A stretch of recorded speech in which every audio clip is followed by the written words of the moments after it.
नमस्कार दोस्तों, स्वागत है आपका साइट फॉर वर्ल्ड के ऑफिशियल लर्निंग प्लेटफॉर्म पर, जहां स्टूडेंट्स और जॉब सीकर्स के लिए करियर, टेक्नोलॉजी और प्लेसमेंट से जुड़ी इंडस्ट्री ओरिएंटेड और प्रैक्टिकल नॉलेज दी जाती है। अगर आप अपनी स्किल्स को नेक्स्ट लेवल तक ले जाना चाहते हैं तो आप बिल्कुल सही जगह पर आए हो। चलिए शुरू करते हैं आज का इम्पोर्टेंट सेशन। नमस्ते। चलिए आज अपने डिजिटल वर्कस्पेस को मास्टर करने के सफर पर निकलते हैं। हम शुरुआत करेंगे एकदम बेसिक से, यानी आपके अपने पर्सनल कंप्यूटर से, और फिर धीरे धीरे पूरे प्रोफेशनल डिजिटल वर्ल्ड को समझेंगे। रेडी हो? फोकस मोड ऑन है ना? Let's go. अच्छा, कभी सोचा है आपने कि जैसे ही आप कंप्यूटर का पावर बटन ऑन करते हैं, उन कुछ सेकंड्स में पर्दे के पीछे होता क्या है? ये कोई जादू नहीं है, बल्कि एक पूरा का पूरा प्रोसेस चलता है। सो रेडी हो? चलिए इस मिस्ट्री को सॉल्व करते हैं। तो ये है हमारा आज का प्लान। हम कंप्यूटर की मॉर्निंग रूटीन से शुरू करेंगे, फिर फाइल्स को ऑर्गेनाइज करना सीखेंगे, उसके बाद मॉडर्न प्रोडक्टिविटी टूल्स को देखेंगे, टीम कोलैबोरेशन को समझेंगे और आखिर में पूरे ऑफिस को सिक्योर करने की बात करेंगे। बेसिकली हम माइक्रो से मैक्रो तक जाएंगे, ठीक है? तो सबसे पहले ये समझते हैं कि आपके कंप्यूटर की सुबह आखिर होती कैसे है। चलिए बूटअप सीक्वेंस के बारे में जानते हैं। ये एक फंडामेंटल प्रोसेस है, पर इसके पीछे की टेक्नोलॉजी सच में काफी इंटरेस्टिंग है। ध्यान से सुनना, ये इंपॉर्टेंट है। तो ये बूटिंग आखिर है क्या? एकदम सिंपल शब्दों में ये कंप्यूटर को स्टार्ट या रीस्टार्ट करने का प्रोसेस है। इसमें क्या होता है, कंप्यूटर का जो मेन सॉफ्टवेयर है यानी ऑपरेटिंग सिस्टम, वो मेमोरी में लोड होता है। समझ लो ये आपके कंप्यूटर का वेकअप कॉल है। अब देखिए, ये पूरा प्रोसेस इन 6 स्टेप्स में होता है। जैसे ही आपने बटन दबाया, पावर सप्लाई सभी पार्ट्स को जगाता है। फिर बायोस एक सेल्फ टेस्ट चलाता है, जिसे पोस्ट कहते हैं, ये चेक करने के लिए कि सब हार्डवेयर ठीक से काम कर रहा है या नहीं। इसके बाद बूट प्रोग्राम ऑपरेटिंग सिस्टम के दिल यानी कर्नल को मेमोरी में डालता है। फाइनली पूरा ओएस लोड होता है और आपको वेलकम स्क्रीन दिख जाती है। इन सभी स्टेप्स का एक ही मकसद है, सिस्टम को आराम से और सही तरीके से स्टार्ट करना। समझ आया? वैसे बूटिंग 2 तरह की होती है। एक है कोल्ड बूट, यानी जब आप पूरी तरह से बंद कंप्यूटर को ऑन करते हैं, और दूसरा है वार्म बूट, मतलब जब आप पहले से चल रहे कंप्यूटर को रीस्टार्ट करते हैं। सिंपल है ना?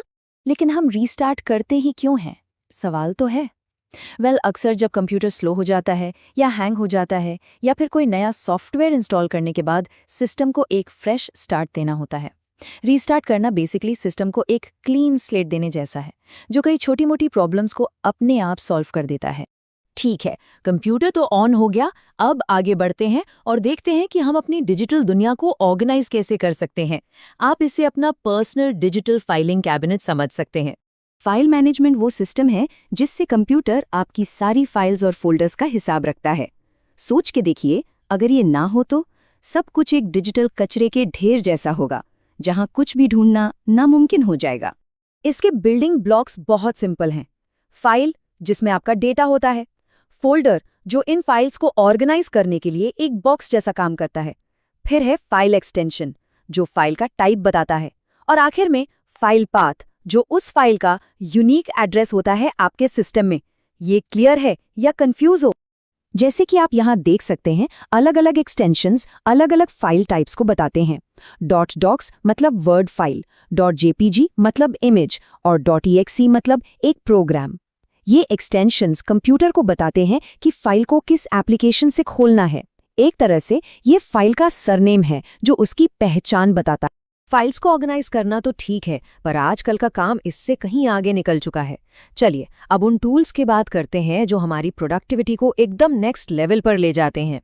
तो ये है टास्क मैनेजमेंट सिस्टम्स यानी TMS। आप इन्हें एक super advance to do list समझ सकते हैं, जो अकेले या टीम्स में लोगों को अपने टास्क्स और प्रोजेक्ट्स को आसानी से मैनेज करने में हेल्प करते हैं। इनका मेन काम चीज़ों को ट्रैक पे रखना है। यहाँ 3 पॉपुलर टूल्स हैं। ट्रेलो अपने विजुअल कानबान बोर्ड्स के लिए फेमस है। असाना टीम प्रोजेक्ट्स और वर्कफ्लोज के लिए एक बहुत वर्सेटाइल टूल है। और जीरा ये खास तौर पर सॉफ्टवेयर डेवलपमेंट टीम्स के लिए बनाया गया है, जिसमें स्प्रिंट्स और बैकलॉग्स जैसे फीचर्स होते हैं। इससे साफ है कि हर टूल एक अलग ज़रूरत के लिए डिज़ाइन किया गया है। आप कौन सा यूज़ करते हैं? अच्छा, इंडिविजुअल प्रोडक्टिविटी से आगे बढ़ते हैं टीम वर्क की तरफ। अब हम देखेंगे कि मॉडर्न टूल्स की मदद से टीम्स डिजिटली एक साथ बिना किसी रुकावट के कैसे काम करती हैं। फोकस बना हुआ है ना? ये प्लेटफॉर्म्स आजकल के रिमोट और हाइब्रिड वर्क कल्चर की नींव हैं। गूगल वर्कस्पेस और माइक्रोसॉफ्ट ऑफिस, जहां आप रियल टाइम में डॉक्यूमेंट्स पर काम कर सकते हैं, स्लैक कम्युनिकेशन के लिए, जूम मीटिंग्स के लिए और ड्रॉपबॉक्स या गूगल ड्राइव फाइल्स को क्लाउड पर शेयर करने के लिए। इनके बिना तो काम ही नहीं चलता आजकल। और ये बात बिल्कुल सही है।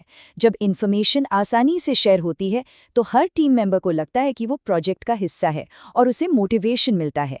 ये दिखाता है कि टेक्नोलॉजी का असली मकसद सिर्फ काम को आसान बनाना नहीं है, बल्कि लोगों को एक दूसरे से जोड़ना भी है। और अब हम अपने सफर के आखिरी पड़ाव पर हैं, टीम से पूरी ऑर्गेनाइजेशन तक। अब हम ये समझेंगे कि बड़ी बड़ी कंपनियां अपने हजारों डिवाइसेस को एक साथ मैनेज और सिक्योर कैसे करती हैं। ये बहुत इंपॉर्टेंट है। इसका जवाब है MDM, यानी मोबाइल डिवाइस मैनेजमेंट। बेसिकली ये कंपनी के सभी मोबाइल डिवाइसेस जैसे फोन्स, टैबलेट्स और लैपटॉप्स को मैनेज करने का एक सिस्टम है। आप इसे एक डिजिटल ऑफिस सिक्योरिटी गार्ड की तरह देख सकते हैं।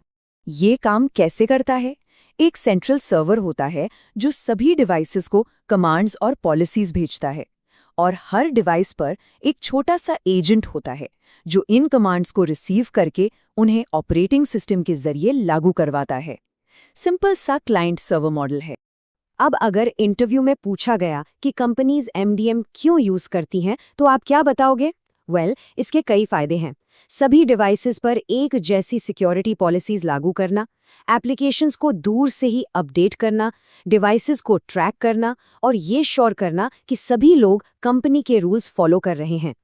इसका मतलब साफ है, MDM कंट्रोल और सिक्योरिटी दोनों देता है। तो देखा आपने, आपके कंप्यूटर के पावर बटन से लेकर पूरे कंपनी की सिक्योरिटी तक हर डिजिटल स्किल एक दूसरे पर ही बनती है। ये सब आपस में जुड़े हुए हैं। एक बात तो साफ है, आपका जो डिजिटल टूल किट है ना, वो हमेशा बदल रहा है, इवॉल्व हो रहा है। रोज नए टूल्स, नई टेक आ रही है। तो असली सवाल ये नहीं है कि क्या बदल रहा है। असली सवाल ये है कि क्या आप उस बदलाव के साथ, उस स्पीड के साथ आगे बढ़ने के लिए तैयार हैं? तो हमारे चैनल को सब्सक्राइब कीजिए और वीडियो को अपने दोस्तों के साथ शेयर जरूर कीजिए। कमेंट सेक्शन में अपना डाउट या नेक्स्ट टॉपिक लिखना मत भूलिएगा।